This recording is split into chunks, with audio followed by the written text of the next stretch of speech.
සුබ දවසක් ඔයාලට. ඔන්න ඉතින් අදත් වෙනද වගේම ඔයාලව ගොඩක් ආදරෙන් පිළිගන්නවා මගේ channel එකට. ඉතින් ඔන්න අද ඔයාලට අරගෙන ආවේ අපිට දානෙකට පාටි එකට නැතුවම බැරි රසම රස vegetable salad එකක් හදන විදිය. ඉතින් මේක හදන්න හරිම ලේසි. ඒ වගේම පෝෂණ ගුණයනුත් ඉහළයි. එහෙනම් අපි බලමු ඉක්මනටම කොහොමද මේක හදාගන්නේ කියලා. ඉතින් මම අරගෙන තියෙනවා අන්නාසි, සලාද කොළ, තක්කාලි, අමු මිරිස්, ලොකු ලුණු, ඒ වගේම කොළපාට පිපිඤ්ඤා.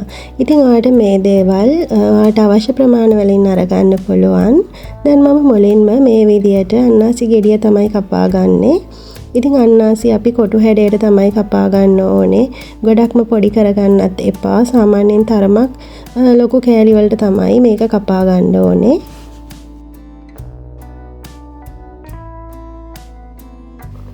දැන් මම කපන්නේ ගර්කින් ගෙඩිය, එහෙම නැත්නම් කොළපාට පිපිඤ්ඤා.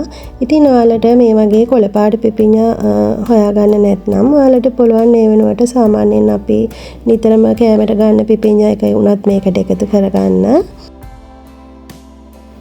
ඉතින් අපි මේ කොළපාට පිපිඤ්ඤා එකත් මේ විදියට කලින් අපි අන්නාසි කපා ගත්තා වගේම කොටු හැඩයට තමයි කපා ගන්නෙ. ඉතින් මේ විදියට කපා ගත්තම ඇත්තටම අපේ vegetable salad එක ගොඩාක්ම ලස්සනයි. ඉතින් දැන් මේ තියෙන්නේ මම කොටු හැඩයට කපාගත්ත පිපිඤ්ඤා ටික. දැන් මේ විදියටම අපි තක්කාලිත් කොටු හැඩයට තමයි කපා ගන්න ඕනේ. ඉතින් ඔයාලා ගන්න තක්කාලි වල ඇතුලේ ගොඩක් ඇට තියෙනවා නම් ඒ ඇට අයින් කරලා අරගන්න පුළුවන්. දැන් මම ගත්ත එකේ ලොකුවටම ඇට තිබුණේ නැති නිසා මම මේ විදියටම කොටු කපලා අරගන්නවා. ඉතින් මේ විදියටම අපි ලොකු ලුණු ගෙඩියත් කොටු හැඩයට කපා ගනිමු. ඉතින් මේ vegetable salad එක ඇත්තටම කැලරි ප්‍රමාණය ගත්තොත් ගොඩාක්ම අඩු කැලරි ප්‍රමාණයක් තියෙන්නේ. ඔයා සාමාන්‍යයෙන් මේ දවස්වල ඩයට් එකක ඉන්නව නම් ඔයාට ඇත්තටම මේක ගොඩාක්ම හොඳයි ඔයාගේ ඩයට් එකට. ඉතින් ඒ වගේම මේක හරිම රසයි. අපිට අපේ ඉක්මනින්ම බඩ පිරෙන කෑමක්.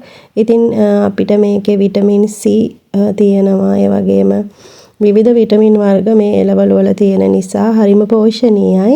දැන් ඔන්න මම මේ විදියට අමු මිරිස් ටිකත් කපා ගන්නවා. ඔන්න දැන් මේ තියෙන්නේ මම කපාගත්ත එළවලු ටික. ඉතින් දැන් අපි ඉක්මනටම යමු කොහොමද අපි මේ සලාඩ් එක හදාගන්නේ කියලා බලන්න. ඔන්න දැන් මම ඉස්සෙල්ලාම මේ විදියට ගර්කින් ටික එකතු කරගත්තා. ඊට පස්සේ අන්නාසි ටිකත් එකතු කරගෙන තක්කාලි ටික, ඒ වගේම ලොකු ලුණු ටික, අමු මිරිස් මේ ඔක්කොම අපි මේ විදියට එක භාජනයකට දාගනිමු.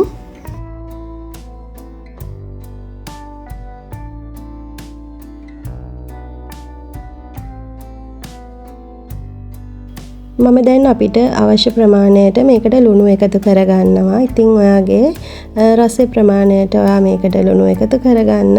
ඒ වගේම මම ගම්මිරිස් කුඩු ටිකකුත් එකතු කරගත්තා. ඉතින් වැඩිපුර ගම්මිරිස් එකතු කරන්න යන්න එපා. ඒ වගේම මම දෙහි ගෙඩියක යුෂ මේකට එකතු කරගන්නවා. එතකොට ගොඩාක්ම රසයි. ඊට පස්සේ අපිට තියෙන්නේ මේක අතින් හිමීට කලවම් කරගන්න. ඉතින් ගොඩාක් අත තදින් මේක කලවම් කරන්න යන්න එපා. අපි මේ විදියට අපි මේක හොඳට කලවම් කරගනිමු.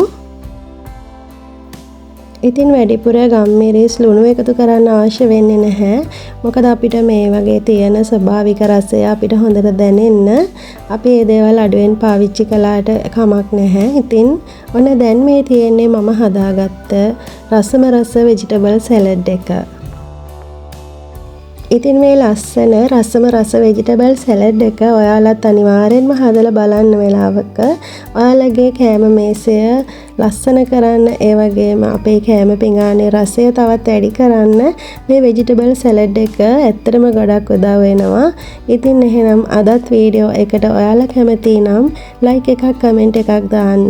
ඒ වගේම channel එක තාමත් ඔයා subscribe කරලා නැත්නම් recipes එක දිගටම එකතු වෙන්න channel එකත් subscribe කරන්න කියලා ආරාධනා කරනවා. එහෙනම් ඉතින් ආයෙත් ඉක්මනින්ම රස වීඩියෝ එකක් අරන් එන්නම්.